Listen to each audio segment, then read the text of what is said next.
नमस्कार, संवाद पे आपका स्वागत है। मैं हूं चेतना शर्मा आपके साथ।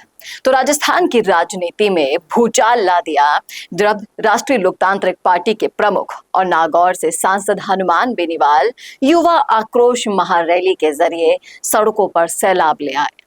उन्होंने एक बहुत ही बड़ा राजनीतिक संदेश भी दे डाला जब मंच से एसआई भर्ती 2021 के रद्दीकरण और आरपीएससी के पुनर्गठन की मांग गूंजी। वहीं बेनीवाल ने एक बार फिर सचिन पायलट को मुख्यमंत्री बनाने की पुरानी पेशकश को उजागर करके सियासी पारे को चढ़ा दिया। ये बयान महज अतीत की बात नहीं है, बल्कि भविष्य की रणनीति का संकेत भी हो सकता है, जिसमें सवाल ये उठता है कि क्या सचिन पायलट को सीएम बनाने की मांग के पीछे हनुमान बेनीवाल की कोई गहरी राजनीतिक गणना छिपी है। वही आज जानने वाले हैं आप इस वीडियो में। तो राजनीति में कोई भी बयान तो यूं ही नहीं दे दिया जाता, बड़ा सोच समझकर बयान दिया जाता है। और जब हनुमान बेनीवाल कोई बयान दे रहे हो तो उसका विश्लेषण करना बड़ा जरूरी हो जाता है। हनुमान बेनीवाल ने शक्ति प्रदर्शन के साथ साथ राजनीतिक संकेत भी दे दिया कि मैंने तो कहा था कि सचिन पायलट को मुख्यमंत्री बना दो, मैं अपने 3 विधायक दे दूंगा। अब इस बयान के पीछे का मकसद केवल कांग्रेस सरकार पर हमला करना नहीं था, बल्कि राजनीतिक बिसात पर अपनी स्थिति को मजबूत करने का संकेत भी था। हनुमान बेनीवाल ये दर्शाना चाहते हैं कि वो न केवल एक जननायक है, बल्कि सत्ता की चाबी भी थाम सकते हैं यदि समीकरण उनके अनुसार बैठाए जाएं। तो ये महारैली जो हुई दरअसल एसआई भर्ती 2021 को रद्द करने को लेकर और आरपीएससी को भंग करने के पुनर्गठन की मांग को लेकर पिछले 1 महीने से हनुमान बेनीवाल आंदोलन कर रहे हैं। लेकिन मंच से जो बातें निकली स्पष्ट रूप से एक बड़ी राजनीतिक महत्वाकांक्षा की ओर इशारा कर रही थी। बड़ी संख्या में युवा और आरएलपी समर्थकों की मौजूदगी ने बेनीवाल की क्षेत्रीय पकड़ और जन समर्थन का एहसास जरूर करा दिया, जिससे दोनों पार्टियों के नेताओं की नींद तोड़ी होगी, इस बात में कोई दो राय नहीं है। अब किस तरीके से सचिन पायलट अगर सीएम बन जाते हैं तो क्या फायदा हनुमान बेनीवाल को हो सकता है? तो सबसे पहले सामाजिक समीकरण की बात कर लेते हैं।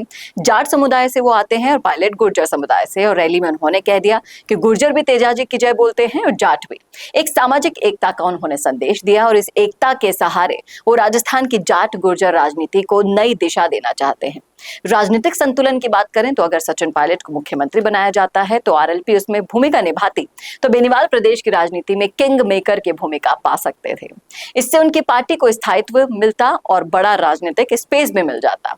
और सत्ता में भागीदारी की बात करें तो 3 विधायकों के बदले में सीएम परिवर्तन की बात करके उन्होंने ये दिखा दिया कि अगर वो चाहते तो कांग्रेस की दिशा बदल सकते थे और भविष्य में इसी आधार पर वो सत्ता में भागीदारी का दावा भी कर सकते हैं। तो ये है वो राजनीतिक और सामाजिक फायदे जो हनुमान बेनीवाल को हो सकते हैं सचिन पायलट के सीएम बनने पर।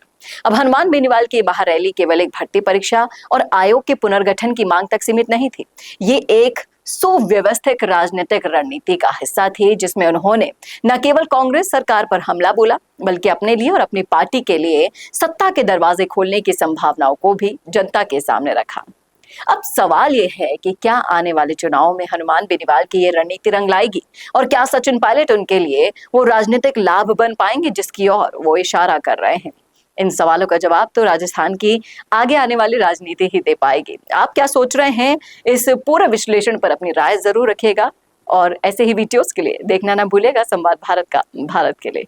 नमस्कार। अगर आप बनना चाहते हैं पॉलिटिशियन लेकिन पब्लिक स्पीकिंग और अपने विचारों को व्यक्त करना चुनौती लगता है या कैमरे और पब्लिक के सामने किसी तरह से बोल पाए इसमें मुश्किल होती है, तो मिशी मीडिया सॉल्यूशंस लेकर आया है पॉलिटिकल कंसल्टेंसी कैंपेन, जिसमें वरिष्ठ जर्नलिस्ट और पॉलिटिकल एनालिस्ट की एक्सपीरियंस्ड टीम आपको मदद करेगी, जिससे आपकी आवाज और भी बुलंद हो जाएगी।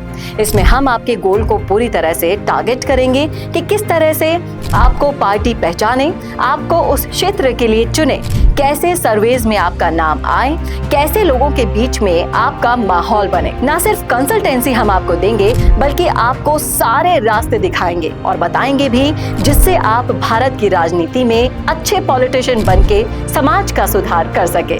तो अभी कांटेक्ट कीजिए स्क्रीन पर दिए गए नंबर पर।